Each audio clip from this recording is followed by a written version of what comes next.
આપણે માર્કંડેય પુરાણના 15મા દિવસની કથાને આગળ વધારીએ. આ તેજ પોતાના પ્રકાશથી ત્રણેય લોકમાં વ્યાપી વળ્યું. ભગવાન શંકરનું તે તેજ હતું. તેનાથી તે દેવીનું મુખ પ્રગટ થયું. યમરાજના તેજથી તેના માથે વાળ ઉગી નીકળ્યા. વિષ્ણુ ભગવાનના તેજથી તેની ભુજાઓ ઉત્પન્ન થઈ.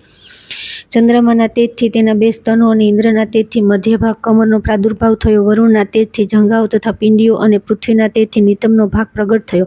બ્રહ્માના તેજથી બે પગ અને સૂર્યના તેજથી તેમની આંગળીઓ બની. વસુઓના તેજથી હાથોની આંગળીઓ અને કુબેરના તેજથી નાક પ્રગટ્યું. પ્રજાપતિના તેજથી તે દેવીના દાંત અને અગ્નિના તેજથી 3 આંખો પ્રગટ થઈ. સંધ્યાના તેજથી તેમના ભવા અને વાયુના તેજથી કાન ઉત્પન્ન થયા. આ જ પ્રમાણે અન્ય બીજા દેવતાઓના તેજથી તે કલ્યાણમયી દેવીના અન્ય અંગોનો પ્રાદુર્ભાવ થયો. ત્યારબાદ સમસ્ત દેવતાઓના તેજપુંજથી પ્રગટેલા તે દેવીને જોઈને મહિષાસુરથી ત્રસ્ત બનેલા દેવતાઓ ઘણા પ્રસન્ન થયા. પિનાકધારી ભગવાન શંકરે પોતાના શૂળમાંથી એક શૂળ કાઢીને તેમને આપ્યું. પછી ભગવાન વિષ્ણુએ પણ પોતાના ચક્રમાંથી ચક્ર ઉત્પન્ન કરી ભગવતીને અર્પણ કર્યું. વરુણે પણ શંખ આપ્યો. અગ્નિએ તેમને શક્તિ આપી અને વાયુએ ધનુષ તથા બાણ ભરેલા 2 ભાથા આપ્યા. સહસ્ત્ર આંખોવાળા દેવરાજ ઇન્દ્રે પોતાના વજ્રમાંથી વજ્ર ઉત્પન્ન કરીને આપ્યું અને ઐરાવત હાથી પરથી ઉતારીને એક ઘંટ પણ આપ્યો. યમરાજે કમળદંડમાંથી પ્રગટ કરેલો દંડ, વરુણે પાશ, પ્રજાપતિએ સ્ફટિકમાળા અને બ્રહ્માજીએ કમંડળ આપ્યું. સૂર્ય પોતાના કિરણોનું તેજ દેવીના સમસ્ત રોમકૂપમાં ભરી દીધું. કાળે તેમને ચમકતી ઢાલ અને તલવાર આપી દીધી. ક્ષીર સમુદ્રે ઉજ્જવળ હાર તથા ક્યારેય જીર્ણ નહીં થનારા 2 દિવ્ય વસ્ત્રો આપ્યા અને એ સાથે જ તેમને દિવ્ય ચૂડામણી, 2 કુંડળ, કડા, ઉજ્જવળ અર્ધચંદ્ર, બધા બાહુઓ માટે કેયુર, 2 પગ માટે નિર્મળ નૂપુર, ગળાની સુંદર હાંસળી અને બધી આંગળીઓમાં પહેરવા માટે રત્નોની બનેલી વીંટીઓ પણ આપી. વિશ્વકર્માએ તેમને અત્યંત નિર્મળ પરશુ આપ્યું. એ સાથે જ અનેક પ્રકારના અસ્ત્રો તથા અભેદ્ય કવચ આપ્યા. આ ઉપરાંત માથા અને વક્ષસ્થળ પર પહેરવા માટે ક્યારેય નહીં કરમાતા કમળોની માળાઓ આપી. જલધિએ તેમને સુંદર કમળપુષ્પ આપ્યું. હિમાલયે સવારી માટે સિંહ અને જાત જાતના રત્નો આપ્યા. ધનાધિપતિ કુબેરે મધ્ય ભરેલું પાનપત્ર આપ્યું અને સમસ્ત નાગોના રાજા શેષ કે જેઓએ આ પૃથ્વીને ધારણ કરે છે તેમણે બહુમૂલ્ય મણીઓથી શોભતો નાગહાર આપ્યો. આ જ પ્રમાણે અન્ય દેવતાઓએ પણ આભૂષણો અને અસ્ત્રશસ્ત્રો આપીને દેવીનું સન્માન કર્યું. ત્યારબાદ તેમણે વારંવાર અટ્ટહાસ્ય કરતા મોટા અવાજે ગર્જના કરી. તેમના ભયંકર અવાજથી સઘળું આકાશ ગુંજી ઉઠ્યું. દેવીએ અત્યંત મોટા અવાજે કરેલી તે સિંહ ગર્જના ક્યાંય સમાઈ શકી નહીં. તેની આગળ આકાશ નાનું લાગવા માંડ્યું. તેનો અત્યંત પ્રબળ પ્રતિધ્વનિ પડ્યો, જેનાથી સમગ્ર વિશ્વમાં હલચલ મચી ગઈ અને સમુદ્રો કંપી ઉઠ્યા. પૃથ્વી ડોલવા લાગી અને બધા પર્વતો હાલવા લાગ્યા. તે સમયે દેવતાઓએ અત્યંત પ્રસન્નતાપૂર્વક સિંહવાહિની દેવી ભવાનીને કહ્યું કે દેવી તમારો જય થાવ. એ સાથે જ મહર્ષિઓએ વિનમ્ર થઈને ભક્તિભાવપૂર્વક તેમની સ્તુતિ કરી.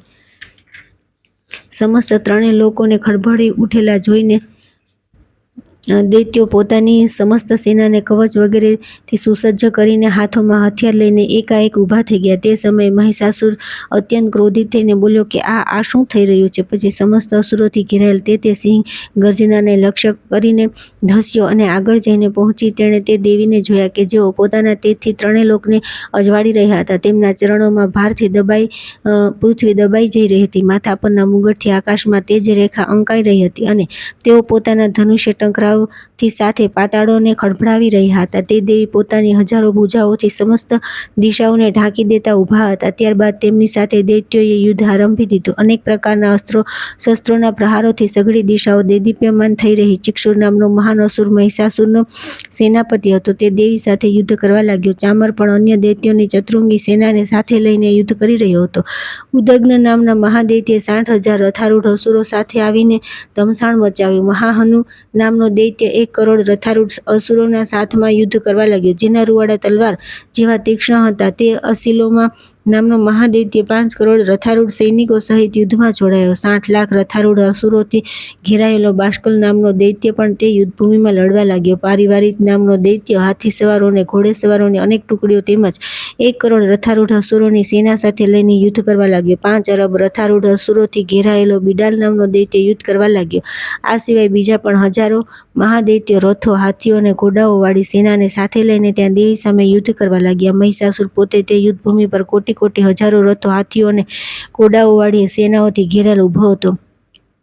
તે બધા દૈત્યો તોમર, ભિંદીપાલ, શક્તિ, મૂસળ, ખડગ, પરશુ, પટ્ટીસ વગેરે અસ્ત્રો-શસ્ત્રોનો પ્રહાર કરતા રહીને દેવી સાથે યુદ્ધ કરી રહ્યા હતા. કેટલાક દૈત્યોએ તેમના પર શક્તિના પ્રહાર કર્યા, કેટલાકે પાંચ ફેંક્યા તો બીજા કેટલાક દૈત્યોએ ખડગના પ્રહારો કરી દેવીને મારી નાખવાનો પ્રયત્ન કર્યો. દેવીએ પણ ક્રોધે ભરાઈને રમતમાં પોતાના અસ્ત્રો-શસ્ત્રોની વૃષ્ટિ કરીને તે દૈત્યોના તે સમસ્ત અસ્ત્રો-શસ્ત્રો કાપી નાખ્યા. તેમના મુખ પર પરિશ્રમ કે થાકનું લેશ માત્ર પણ નામો નિશાન નહોતું. દેવતાઓ અને ઋષિઓ તેમની સ્તુતિ કરી રહ્યા હતા અને તે ભગવતી પરમેશ્વરી દૈત્યોના શરીરો પર અસ્ત્રો-શસ્ત્રોની ઝડી વરસાવી રહ્યા હતા.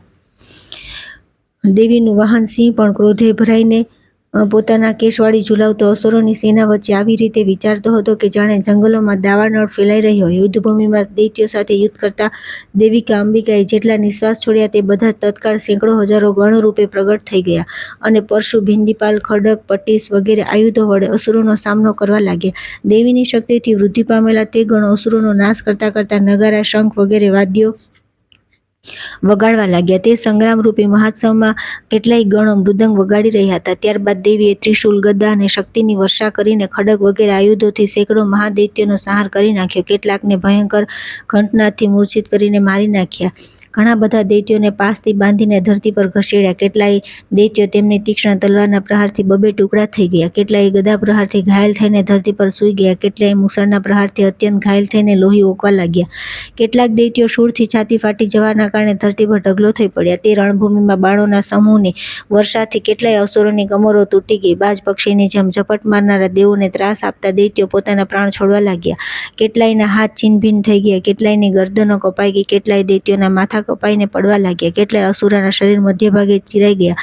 કેટલાક મહાદૈત્યોની જંઘાઓ કપાઈ જવાથી પૃથ્વી પર ઢળી પડ્યા. કેટલાયને દેવી એક હાથવાળા, એક પગવાળા અને એક આંખવાળા કરીને બબે ટુકડાઓમાં વહેરી નાખ્યા. કેટલાય દૈત્યોના માથા કપાઈ જવા છતાં પણ પડેલા ફરી ઊભા થઈ જતા હતા અને માત્ર ધડના રૂપમાં જ સારા સારા આયુધો હાથમાં લઈને દેવી સાથે યુદ્ધ કરવા લાગતા હતા.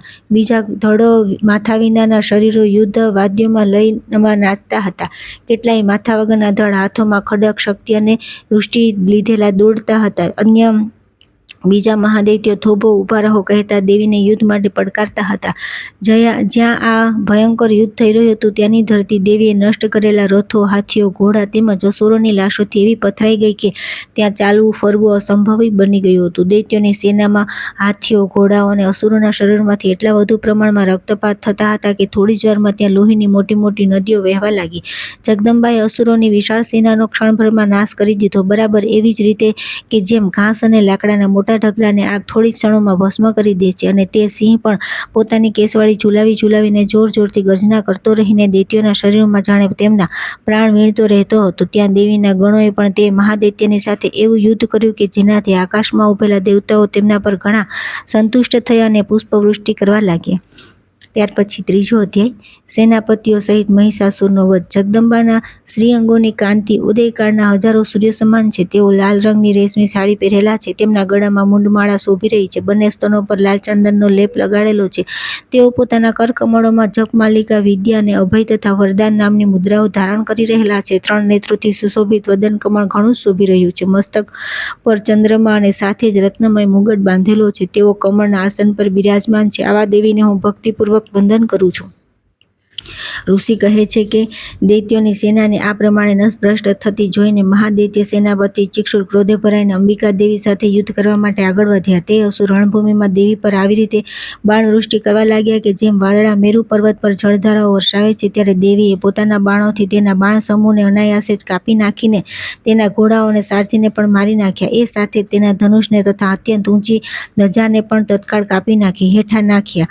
ધનુષ કપાઈ ગયા પછી પોતાના બાણોથી તેના અંગો વીંધી નાખ્યા. ધનુષ્ય, રથ, ઘોડા અને સારથીના નષ્ટ થઈ જવાથી તે અસુર ઢાલ અને તલવાર લઈને દેવી તરફ ધસ્યો. તેણે તીક્ષ્ણ ધારવાળી તલવારથી સિંહના મસ્તક પર પ્રહાર કર્યો અને દેવીની ડાબી ભુજા પર ભાણે વેગપૂર્વક પ્રહાર કર્યો. હે રાજન, દેવીની ભુજાને સ્પર્શતા જ તે તલવાર તૂટી ગઈ અને પછી તે ક્રોધે ભરાઈ આંખો લાલ કરીને તે રાક્ષસે હાથમાં ત્રિશૂળ લીધું અને તેને તે મહાદૈત્ય ભગવતી ભદ્રકાળી પર ચલાવ્યો. તે શૂળ આકાશમાંથી નીચે પડતા સૂર્યમંડળની જેમ પોતાના તેજથી પ્રજ્વલિત થઈ ઉઠ્યું. તે શૂળને પોતાની તરફ આવતું જોઈને દેવીએ પણ શૂળનો પ્રહાર કર્યો. તેનાથી તે અસુરના શૂળના સેંકડો ટુકડા થઈ ગયા. સાથે તે મહાદૈત્ય ચિક્ષુર પણ માર્યો ગયો. મહિષાસુરના સેનાપતિ તે મહાપરાક્રમી ચિક્ષુના માર્યા ગયા પછી દેવતાઓને ત્રાસ આપનારો ચામર નામનો અસુર હાથી પર ચઢીને આવ્યો.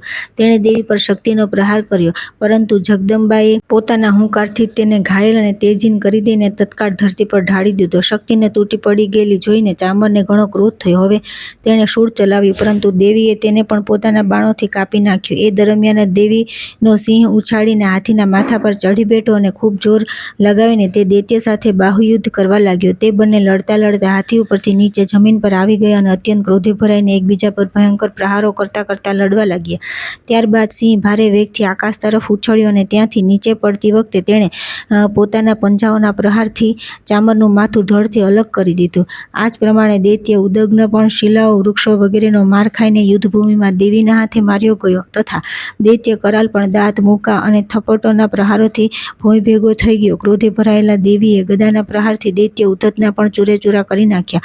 પિંદીપાલથી વશકલ અને બાણોથી તામ્ર તથા અંધકને હણી નાખ્યા. 3 નેત્રોવાળા પરમેશ્વરીએ ત્રિશૂળથી ઉગ્રાસ્ય, ઉગ્રવીર્ય તથા મહાહનુ નામના દૈત્યોને મારી નાખ્યા. તલવારના પ્રહારથી વિડાલના માથાને ધડથી કાપીને નીચે નાખ્યું. દુર્ધર અને દુર્મુખ આ 2 દૈત્યોને પણ પોતાના બાણોથી યમલોકમાં મોકલી આપ્યા.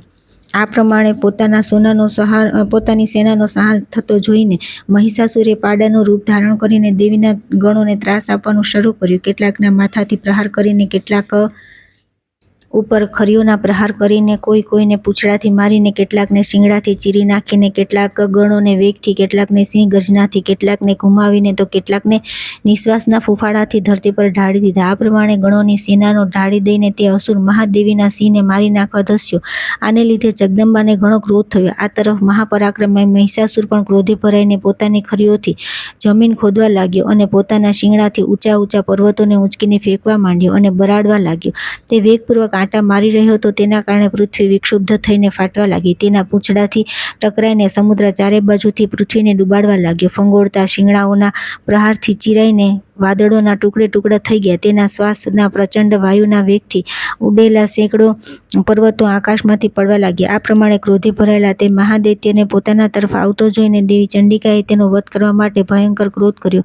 તેમણે પાસ ફેંકીને તે મહાન અસુરને બાંધી દીધો. તે મહાયુદ્ધમાં બંધાઈ જવાથી તેણે પાડાનું રૂપ ત્યજી દીધું અને તત્કાળ તે સિંહના રૂપમાં પ્રગટ થયો. તે અવસ્થામાં તેનું માથું કાપી નાખવા જગદંબા જેવા તત્પર થયા કે તરત જ તે ખડગધારી મનુષ્યના રૂપમાં દેખાવા લાગ્યો.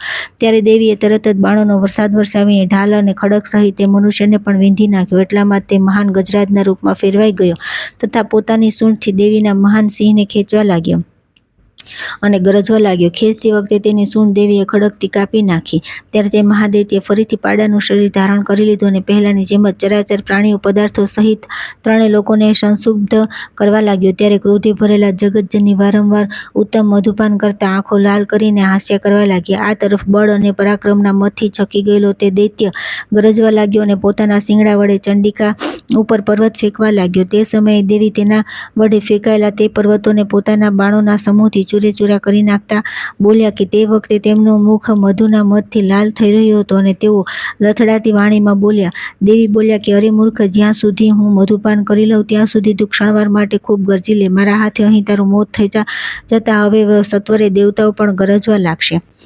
ઋષિ કહે છે કે આમ કહીને દેવી ઉછળ્યા અને તે મહાદૈત્ય પર ચઢી બેઠા. પછી પોતાના પગથી તેને દબાવીને તેણે શૂળથી તેના ગળામાં ઘા કર્યો. તેમના પગથી દબાયેલો હોવા છતાં પણ તે મહિષાસુર પોતાના મુખેથી બીજા રૂપમાં બહાર નીકળવા લાગ્યો. પણ હજી અડધો શરીર જ તે બહાર નીકળવા પામ્યો હતો ત્યાં જ દેવીએ પોતાના પ્રભાવથી તેને અટકાવી દીધો. અડધો જ નીકળ્યો હોવા છતાં પણ તે મહાદૈત્ય દેવી સાથે યુદ્ધ કરવા લાગ્યો. ત્યારે દેવીએ ઘણી મોટી તલવારથી તેનું મસ્તક કાપી નાખ્યું. પછી તો હાહાકાર કરતી દૈત્યોની સઘળી સેના ભેગી થઈ ગઈ અને સમસ્ત દેવતાઓ અત્યંત પ્રસન્ન થઈ ગયા. ત્યારે દિવ્ય મહર્ષિઓ સહિત દેવતાઓ દુર્ગાદેવીનું સ્તવન કર્યું. ગંધર્વપતિ ગીત ગાવા લાગ્યા અને અપ્સરાઓ નૃત્ય કરવા લાગી. ત્યાર પછી આવે છે 4થો અધ્યાય. ઇન્દ્ર વગેરે દેવતાઓએ કરેલી દેવીની સ્તુતિ. સિદ્ધિની ઈચ્છા રાખનાર મનુષ્યો જેમની સેવા કરે છે તથા દેવતાઓ જેમની બધી બાજુએ વીંટળાયેલા રહે છે તે જયા નામના દુર્ગાદેવીનું ધ્યાન કરો. તેમના શ્રીઅંગોની કાંતિ કાળા વાદળ જેવી શ્યામ છે. તેઓ પોતાના નેત્ર કટાક્ષોથી શત્રુકુળને ભય પમાડે છે. તેમના મસ્તક પર બાંધેલી ચંદ્રરેખા શોભી રહી છે. તેઓ પોતાની ભુજાઓમાં શંખ, ચક્ર, કૃપાણ અને ત્રિશૂળ ધારણ કરે છે. તેમને 3 નેત્રો છે. તેઓ સિંહની કાન પર આરૂઢ થયેલા છે અને પોતાના તેજથી 3 લોકને સભર કરી રહ્યા છે. તેમને નમસ્કાર છે.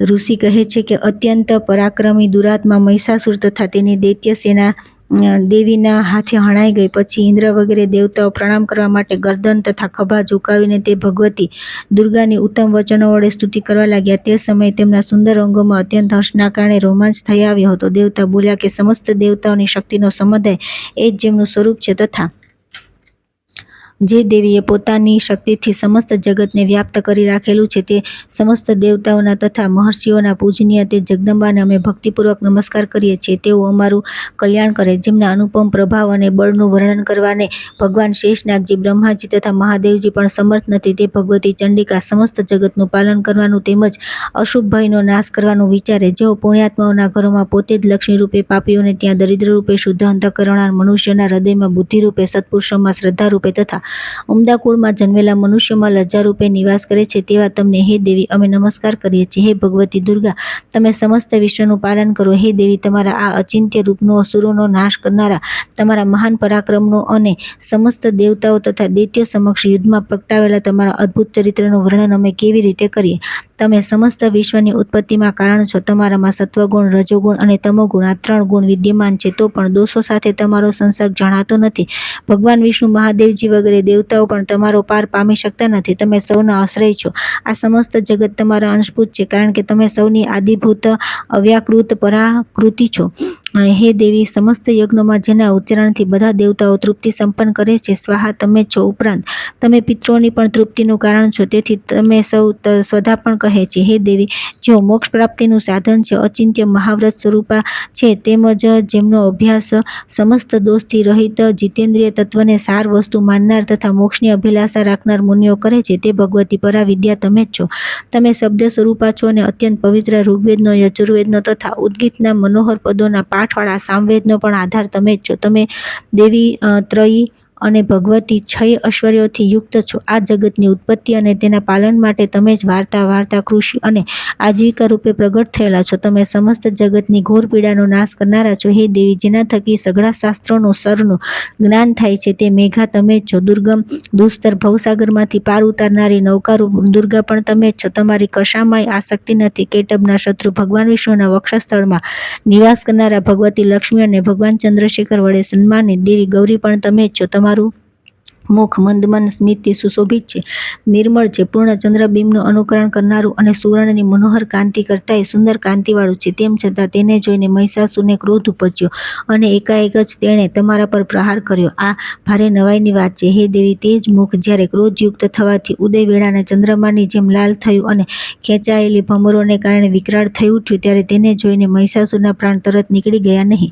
એ તો તેના કરતાંય મોટા આશ્ચર્યની વાત છે, કારણ કે ક્રોધે ભરાયેલા યમરાજને જોઈને ભલા કોણ જીવતું રહી શકે? હે દેવી, તમે પ્રસન્ન થાઓ. પરમાત્મા સ્વરૂપા તમારા પ્રસન્ન થવાથી જગતનો અભ્યુદય થાય છે અને તમારા ક્રોધે ભરાઈ જવાથી તમે તરત જ કેટલાય કુળનો વિનાશ કરી નાખો છો. એ વાત હમણાં જ અનુભવવા મળી, કારણ કે મહિષાસુરની આ વિશાળ સેના તમારા કોપથી ક્ષણવારમાં નષ્ટ થઈ ગઈ. હંમેશા અભ્યુદય આપનારા તમે જેમના પર પ્રસન્ન થાઓ છો, તેઓ જ જનપદ સન્માનિત થાય છે, તેમને જ ધન સંપત્તિ અને યશ મળે છે, તેમનો જ ધર્મ ક્યારેય ક્ષીણ થતો નથી, તેમના જ પોતાના વિવેકી સંતાનો, પત્ની અને નોકર ચાકરો ધાન્ય હોય છે. હે દેવી, પુણ્યાત્મા મનુષ્ય તમારી કૃપાથી દરરોજ અત્યંત શ્રદ્ધાપૂર્વક બધા પ્રકારના ધર્મને અનુકૂળ કર્મો હંમેશા કરતો રહે છે અને તેના પ્રભાવથી સ્વર્ગલોકમાં જાય છે. તેથી તમે 3 લોકમાં અચૂકપણે મનોવાંછિત ફળ આપનારા છો. હે મા દુર્ગા, તમે તમારું સ્મરણ કરવાથી બધા પ્રાણીઓનો ભય હરી લો છો અને સ્વસ્થ મનુષ્યો તમારું ચિંતન કરે છે તો તમે તેમને પરમ કલ્યાણમયી બુદ્ધિ આપો છો.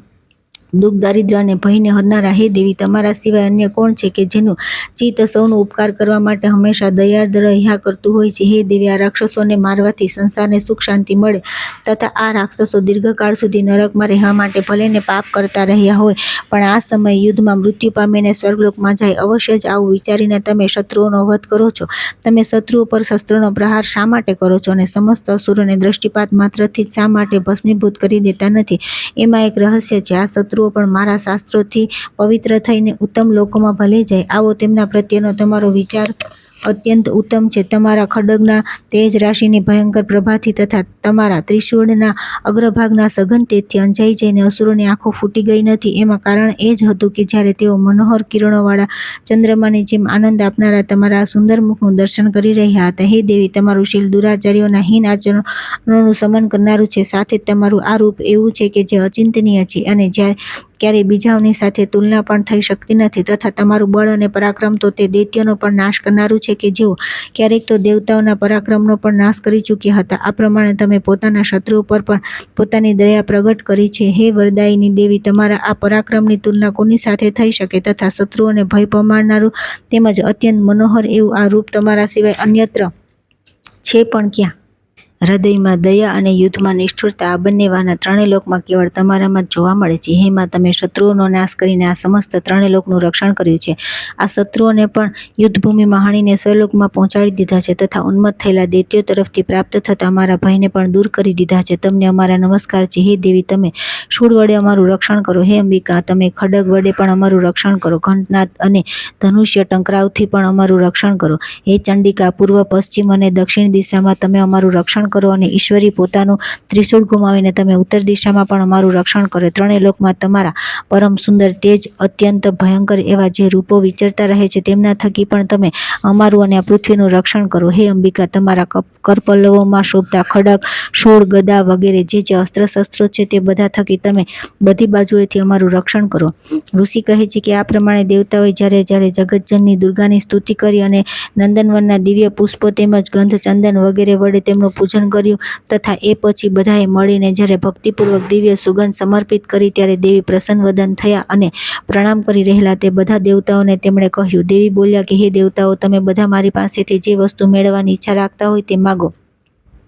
દેવતાઓ બોલ્યા કે તમે ભગવતીએ અમારી બધી ઈચ્છા પૂરી કરી દીધી. હવે માગવાનું કંઈ પણ બાકી રહ્યું નથી, કારણ કે અમારો આ શત્રુ મહિષાસુર માર્યો ગયો છે. એમ હોવા છતાં પણ હે મહેશ્વરી, તમે અમને જો બીજું કંઈ વરદાન આપવા ઈચ્છો છો તો અમે જ્યારે જ્યારે તમારું સ્મરણ કરીએ ત્યારે ત્યારે દર્શન આપીને તમે અમારા મહાન સંકટ દૂર કરતા રહેજો. તથા હે પ્રસન્નવદના અંબિકા, જે મનુષ્ય આ સ્તવનો વડે તમારી સ્તુતિ કરે તેને ધન, સમૃદ્ધિ અને વૈભવ આપવાની સાથોસાથ તેની ધન તથા પત્ની વગેરે સંપત્તિને પણ વધારવા માટે તમે હંમેશા અમારા પર પ્રસન્ન રહો. ઋષિ કહે છે કે હે રાજન, દેવતાઓએ પોતાના તથા જગતના કલ્યાણ માટે જ્યારે ભદ્રકાળી દેવીને આ પ્રમાણે પ્રસન્ન કર્યા ત્યારે તેઓ તથાસ્તુ તેમ થાવ કહીને ત્યાંથી અંતર્ધ્યાન થઈ ગયા. હે ભૂપાલ, આ પ્રમાણે અગાઉના સમયમાં ત્રણેય લોકનું કલ્યાણ ઈચ્છનારા દેવી જે રીતે દેવતાઓના શરીરમાંથી પ્રગટ થયા હતા તે બધી કથા મેં તમને કહી સંભળાવી. હવે દેવતાઓનો ઉપકાર કરનારા તે દેવી ફરીવાર દુષ્ટ દૈત્યો તથા શુંભ અને નિશુંભનો વધ કરવા માટે તેમજ બધા લોકોનું રક્ષણ કરવા માટે જે રીતે ગૌરી દેવીના શરીરમાંથી પ્રગટ થયા હતા તે બધો વૃત્તાંત તમે મારા મુખેથી સાંભળો. હું તેનું યથાવત વર્ણન કરી તમને કહી સંભળાવું છું. ત્યાર પછી આવે છે 5મો અધ્યાય. આ ઉત્તર ચરિત્રના ઋષિ રુદ્ર છે, દેવતા મહાસરસ્વતી છે, છંદ અનુષ્ટુપ છે, શક્તિ ભીમા છે, બીજ ભ્રામરી છે, તત્વ સૂર્ય છે અને સ્વરૂપ સામવેદ છે. મહાસરસ્વતીની પ્રસન્નતા માટે ઉત્તર ચરિત્રના પાઠમાં આનો વિનિયોગ કરવામાં આવે છે. જેઓ પોતાના કરકમળોમાં ઘંટ, શૂળ, હળ, શંખ, મુસળ, ચક્ર, ધનુષ અને બાણ ધારણ કરે છે. શરદ ઋતુના શોભા સંપન્ન ચંદ્રમાના જેવી મનોહર જેમની કાંતિ છે, જેઓ ત્રણેય લોકના આધારભૂત છે અને શુંભ વગેરે દૈત્યોના નાશ કરનારા છે તથા ગૌરીના શરીરમાંથી જેઓ પ્રગટ થયેલા છે તે દેવી મહાસરસ્વતીની હું નિરંતર ભક્તિ કરું છું. ઓમ ક્લીમ ઋષિ કહે છે કે અગાઉના સમયમાં શુંભ અને નિશુંભના નામના અસુરોએ પોતાના બળના ઘમંડળમાં આવી જઈને શચીપતિ ઇન્દ્રના હાથમાંથી ત્રણેય લોકનું રાજ્ય અને યજ્ઞભાગ છીની લીધા. તે બંને જણા સૂર્ય, ચંદ્રમા, કુબેર, યમ અને વરુણના અધિકારો પણ ભોગવવા લાગ્યા. વાયુ અને અગ્નિનું કામ પણ તેઓ જ કરવા લાગ્યા. તે બંને જણાએ બધા દેવતાઓને અપમાનિત, રાજ્યભ્રષ્ટ, પરાજિત અને અધિકાર વિહોણા કરી દઈને સ્વર્ગમાંથી કાઢી મૂક્યા. તે બંને મહાન અસુરો વડે તિરસ્કારાયેલા દેવતાઓએ અપરાજિતા દેવનું સ્મરણ કર્યું અને વિચાર્યું કે જગદંબાએ તેમને વરદાન આપેલું છે કે આપત્તિ વેળાએ મારું સ્મરણ કરવા હું તમારી બધી આપત્તિઓનો તત્કાળ નાશ કરી દઈશ. આમ વિચારીને દેવતાઓ નાગાધિરાજ હિમાલય પર ગયા અને ત્યાં ભગવતી વિષ્ણુમાયાની સ્તુતિ કરવા લાગ્યા. દેવતાઓ બોલ્યા, દેવીને નમસ્કાર છે, મહાદેવી શિવાને નિત્ય નિરંતર નમસ્કાર છે, પ્રકૃતિ અને ભદ્રા દેવીને નમસ્કાર છે, અમે નિયમપૂર્વક જગદંબાને નમસ્કાર કરીએ છીએ, રૌદ્રાને નમસ્કાર છે, નિત્યા ગૌરી અને ધાત્રીને વારંવાર નમસ્કાર છે, જ્યોત્સાનામયી ચંદ્ર સ્વરૂપા અને સુખ સ્વરૂપા દેવીને નિત્ય નિરંતર નમસ્કાર છે, શરણાગતોનું કલ્યાણ કરનારા વૃદ્ધિ અને સિદ્ધિ સ્વરૂપા દેવી દેવીને અમે વારંવાર નમસ્કાર કરીએ છીએ. નૈઋતિ દૈત્યોની લક્ષ્મી, રાજાઓની રાજલક્ષ્મી અને સર્વાણી શિવપત્ની સ્વરૂપા એવા તમને જગદંબાને વારંવાર નમસ્કાર છે. દુર્ગા, દુર્ગાપારા, દુર્ગમ સંકટોમાંથી પાર ઉતરનારા આરા, સર્વના સારભૂત, સર્વકારિણી ખ્યાતિ કૃષ્ણ અને ધુમ્રા દેવીને નિત્ય નિરંતર નમસ્કાર છે. અત્યંત સૌમ્ય અને અત્યંત રૌદ્ર રૂપવાળા દેવીને અમે નમસ્કાર કરીએ છીએ. તેમને અમારા વારંવાર નમસ્કાર છે. જગતના પ્રતિષ્ઠાનભૂત દેવી કૃતિને વારંવાર નમસ્કાર છે. જે દેવી સર્વ પ્રાણીઓમાં વિષ્ણુમાયાના નામે ઓળખાય છે તેમને નમસ્કાર છે. તેમને નમસ્કાર છે. તેમને વારંવાર નમસ્કાર છે. જે દેવી સર્વ પ્રાણીઓમાં ચેતના કહેવાય છે તેમને નમસ્કાર છે. તેમને નમસ્કાર છે. તેમને વારંવાર નમસ્કાર છે. જે દેવી સર્વ પ્રાણીઓમાં બુદ્ધિ રૂપે રહેલા છે તેમને નમસ્કાર છે. તેમને નમસ્કાર છે. તેમને વારંવાર નમસ્કાર છે. જે દેવી સર્વ પ્રાણીઓમાં નિંદ્રા રૂપે રહેલા છે તેમને નમસ્કાર છે. તેમને નમસ્કાર છે. તેમને વારંવાર નમસ્કાર છે. જે દેવી સર્વ પ્રાણીઓમાં ક્ષુધા, ભૂખ, જઠરાગ્નિ રૂપે રહેલા છે તેમને નમસ્કાર છે. તેમને નમસ્કાર છે. તેમને વારંવાર નમસ્કાર છે. જે દેવી સર્વ પ્રાણીઓમાં છાયા રૂપે રહેલા છે તેમને નમસ્કાર છે. તેમને નમસ્કાર છે. તેમને વારંવાર નમસ્કાર છે. જે દેવી સર્વ પ્રાણીઓમાં શક્તિ રૂપે રહેલા છે તેમને નમસ્કાર છે. તેમને નમસ્કાર છે. તેમને વારંવાર નમસ્કાર છે. જે દેવી સર્વ પ્રાણીઓમાં તૃષ્ણા રૂપે રહેલા છે તેમને નમસ્કાર છે. તેમને નમસ્કાર છે. તેમને વારંવાર નમસ્કાર છે. જે દેવી સર્વ પ્રાણીઓમાં ક્ષમા રૂપે રહેલા છે તેમને નમસ્કાર છે. તેમને નમસ્કાર છે. તેમને વારંવાર નમસ્કાર છે. જે દેવી સર્વ પ્રાણીઓમાં જાતિ રૂપે રહેલા છે તેમને નમસ્કાર છે. તેમને નમસ્કાર છે. તેમને વારંવાર નમસ્કાર છે. જે દેવી સર્વ પ્રાણીઓમાં લજ્જા રૂપે રહેલા છે તેમને નમસ્કાર છે. તેમને નમસ્કાર છે. તેમને વારંવાર નમસ્કાર છે. જે દેવી સર્વ પ્રાણીઓમાં શાંતિ રૂપે રહેલા છે તેમને નમસ્કાર છે. તેમને નમસ્કાર છે. તેમને વારંવાર નમસ્કાર છે. જે દેવી સર્વ પ્રાણીઓમાં શ્રદ્ધા રૂપે રહેલા છે તેમને નમસ્કાર છે. તેમને નમસ્કાર છે. તેમને વારંવાર નમસ્કાર છે. જે દેવી સર્વ પ્રાણીઓમાં કાંતિ રૂપે રહેલા છે તેમને નમસ્કાર છે. તેમને નમસ્કાર છે. તેમને વારંવાર નમસ્કાર છે. જે દેવી સર્વ પ્રાણીઓમાં લક્ષ્મી રૂપે રહેલા છે તેમને નમસ્કાર છે. તેમને નમસ્કાર છે. તેમને વારંવાર નમસ્કાર છે. જે દેવી સર્વ પ્રાણીઓમાં વૃત્તિ રૂપે રહેલા છે તેમને નમસ્કાર છે. તેમને નમસ્કાર છે. તેમને વારંવાર નમસ્કાર છે. જે દેવી સર્વ પ્રાણીઓમાં સ્મૃતિ રૂપે રહેલા છે તેમને નમસ્કાર છે. તેમને નમસ્કાર છે. તેમને વારંવાર નમસ્કાર છે. જે દેવી સર્વ પ્રાણીઓમાં દયા રૂપે રહેલા છે તેમને નમસ્કાર છે. તેમને નમસ્કાર છે. તેમને વારંવાર નમસ્કાર છે. જે દેવી સર્વ પ્રાણીઓમાં તૃષ્ટિ રૂપે રહેલા છે તેમને નમસ્કાર છે. તેમને નમસ્કાર છે. તેમને વારંવાર નમસ્કાર છે. જે દેવી સર્વ પ્રાણીઓમાં માતા રૂપે રહેલા છે તેમને નમસ્કાર છે. તેમને નમસ્કાર છે. તેમને વારંવાર નમસ્કાર છે. જે દેવી સર્વ પ્રાણીઓમાં ભ્રાંતિ રૂપે રહેલા છે તેમને નમસ્કાર છે. તેમને નમસ્કાર છે. તેમને વારંવાર નમસ્કાર છે. જે દેવી જીવોના ઇન્દ્રિય સમૂહના અધિષ્ઠાત્રી છે અને સર્વ પ્રાણીઓમાં હંમેશા વ્યાપ્ત રહેનારા છે તે દેવી વ્યાપ્તિ દેવીને વારંવાર નમસ્કાર છે. જે દેવી ચૈતન્ય રૂપે આ સમસ્ત જગતને વ્યાપ્તિ વળીને રહેલા છે તેમને નમસ્કાર છે. તેમને નમસ્કાર છે. તેમને વારંવાર નમસ્કાર છે. અગાઉના સમયમાં પોતાના અભિષ્ટની પ્રાપ્તિ થવાથી દેવતાઓએ જેમની સ્તુતિ કરી હતી અને દેવરાજ ઇન્દ્રે ઘણા દિવસો સુધી જેમની સેવા કરી હતી તે કલ્યાણના સાધનભૂત ઈશ્વરી અમારું કલ્યાણ અને મંગળ કરે તથા તમામ આપત્તિઓનો નાશ કરી નાખે. ઉદંડ દૈત્યો વડે સતાવાયેલા અમે બધા દેવતાઓએ જે પરમેશ્વરીને આ સમય નમસ્કાર કરીએ છીએ અને ભક્તિથી વિનમ્ર બનેલા મનુષ્યો વડે સ્મરણ કરાતા જેઓ સમસ્ત વિપત્તિઓનો તરત જ નાશ કરી દે છે તે જગદંબા અમારું સંકટ દૂર કરે. ઋષિ કહે છે કે હે રાજન, આ પ્રમાણે દેવતાઓ જ્યારે સ્તુતિ કરી રહ્યા હતા ત્યારે પાર્વતી દેવી ગંગાજીના જળમાં સ્નાન કરવા માટે ત્યાં આવ્યા.